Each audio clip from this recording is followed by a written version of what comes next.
You all have probably been to summer camp, or at least know someone who has. You probably have memories of camping out under the stars, toasting marshmallows on a campfire, swimming in the lake, competing in activities like sack races, decathlons, or archery. Or at least have heard stories about such things.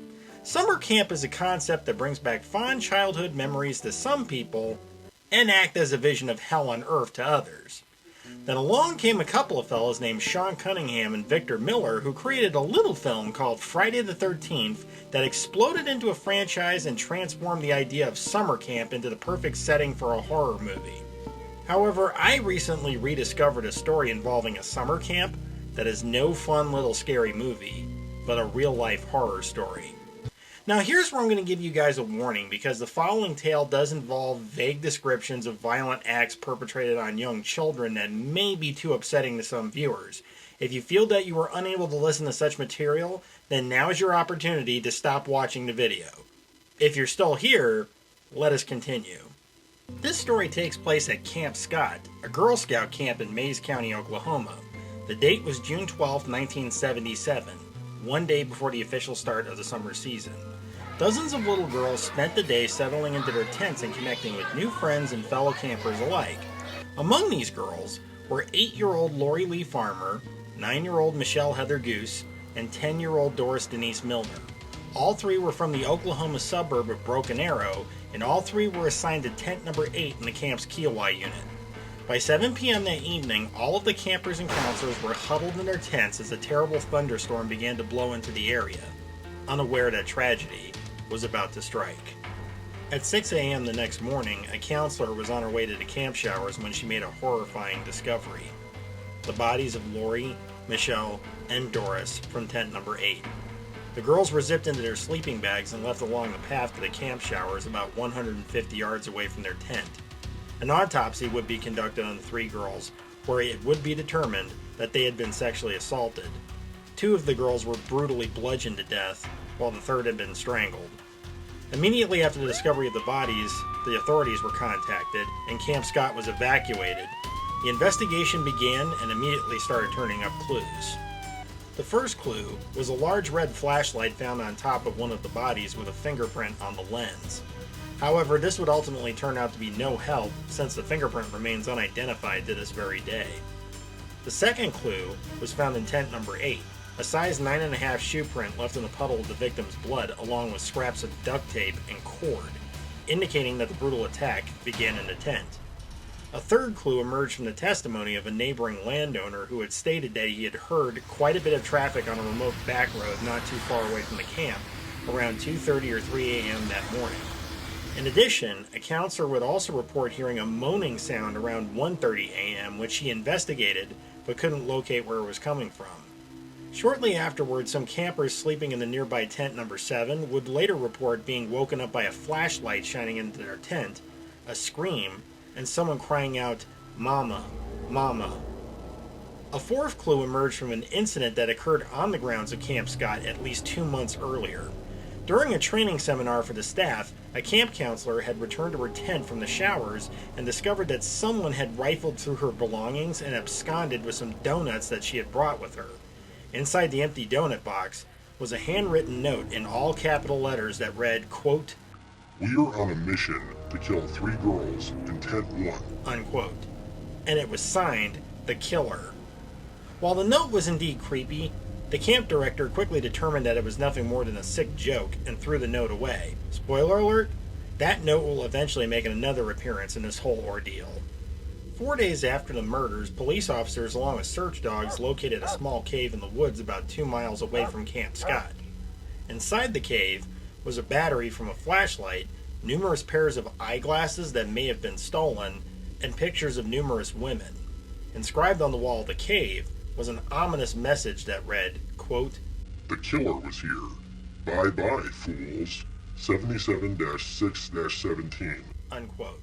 Spurred on by the taunt, the police were somehow able to link the photographs of the women found in the cave to one Gene Leroy Hart, a Cherokee man who had been on the run since escaping from prison in 1973, after being convicted of kidnapping and sexually assaulting 2 pregnant women and 4 counts of first-degree burglary.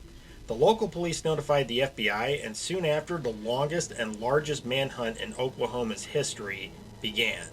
On April 6, 1978, almost a year after the murders, Hart was apprehended at the home of a Cherokee medicine man who lived about 50 miles away from Camp Scott.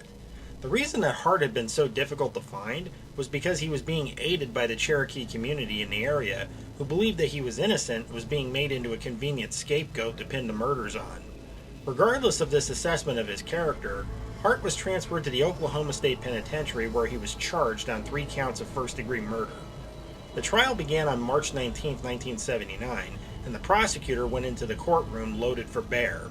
He argued that the collection of eyeglasses found in the cave were stolen from various children staying at Camp Scott by Hart.